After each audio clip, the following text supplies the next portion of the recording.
നമസ്കാരം. അങ്ങനെ ഹൂതികളുടെ ശക്തി കേന്ദ്രത്തിൽ കയറി അമേരിക്കയും ബ്രിട്ടനും ആക്രമണം നടത്തുകയാണ്. ആക്രമണത്തിന് ശേഷം അമേരിക്കൻ പ്രസിഡന്റ് ജോ ബൈഡൻ ഇറക്കിയ പ്രസ്താവന ഇങ്ങനെയാണ്: ഇന്ന് എന്റെ നിർദ്ദേശപ്രകാരം യുണൈറ്റഡ് കിങ്ഡത്തിനൊപ്പം US സൈനിക സേന ഓസ്ട്രേലിയ, ബഹ്റൈൻ, കാനഡ, നെതർലാൻഡ്സ് എന്നിവയുടെ പിന്തുണയോടെയും ഹൂതി വിമതർ നാവിഗേഷൻ സ്വാതന്ത്ര്യത്തെ അപകടപ്പെടുത്താൻ ഉപയോഗിച്ച യമനിലെ നിരവധി ലക്ഷ്യങ്ങൾക്കെതിരെ വിജയകരമായി ആക്രമണം നടത്തി.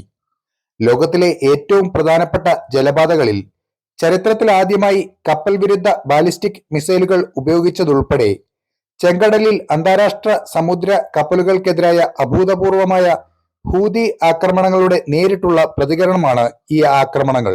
ഈ ആക്രമണങ്ങൾ US ഉദ്യോഗസ്ഥരെയും സിവിലിയൻ നാവികരെയും ഞങ്ങളുടെ പങ്കാളികളെയും അപകടത്തിലാക്കുകയും വ്യാപാരത്തെ അപകടത്തിലാക്കുകയും നാവിഗേഷൻ സ്വാതന്ത്ര്യത്തെ ഭീഷണിപ്പെടുത്തുകയും ചെയ്തു. അന്താരാഷ്ട്ര വാണിജ്യ ഷിപ്പിംഗിൽ 27 ആക്രമണങ്ങളിൽ 50-ലധികം രാജ്യങ്ങളെ ബാധിച്ചു. കടൽ കൊള്ളക്കാരുടെ പ്രവർത്തനങ്ങളിൽ 20-ലധികം രാജ്യങ്ങളിൽ നിന്നുള്ള ക്രൂവിനെ ഭീഷണിപ്പെടുത്തുകയോ ബന്ദികളാക്കുകയോ ചെയ്തിട്ടുണ്ട്.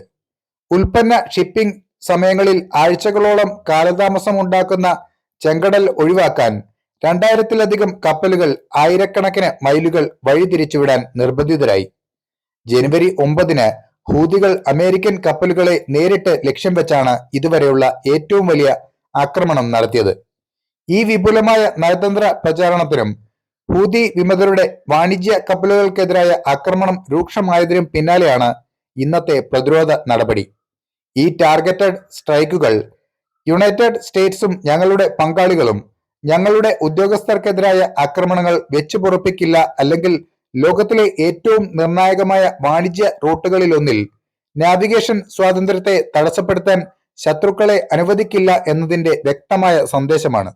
നമ്മുടെ ജനങ്ങളെ സംരക്ഷിക്കുന്നതിനും അന്താരാഷ്ട്ര വാണിജ്യത്തിന്റെ സ്വതന്ത്രമായ ഒഴുക്കിനും ആവശ്യമായ തുടർ നടപടികൾ സ്വീകരിക്കാൻ ഞാൻ മടിക്കില്ല എന്നുമാണ് അമേരിക്കൻ പ്രസിഡന്റ് പ്രസ്താവന ഇറക്കിയിരിക്കുന്നത്. അങ്ങനെ ഹൂതികൾക്ക് കനത്ത തിരിച്ചടിയാണ് ലഭിച്ചത്.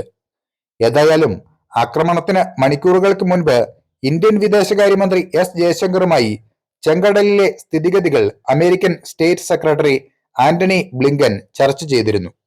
അപ്പോൾ മറ്റൊരു വാർത്തയുമായി വീണ്ടും കാണാം. നന്ദി.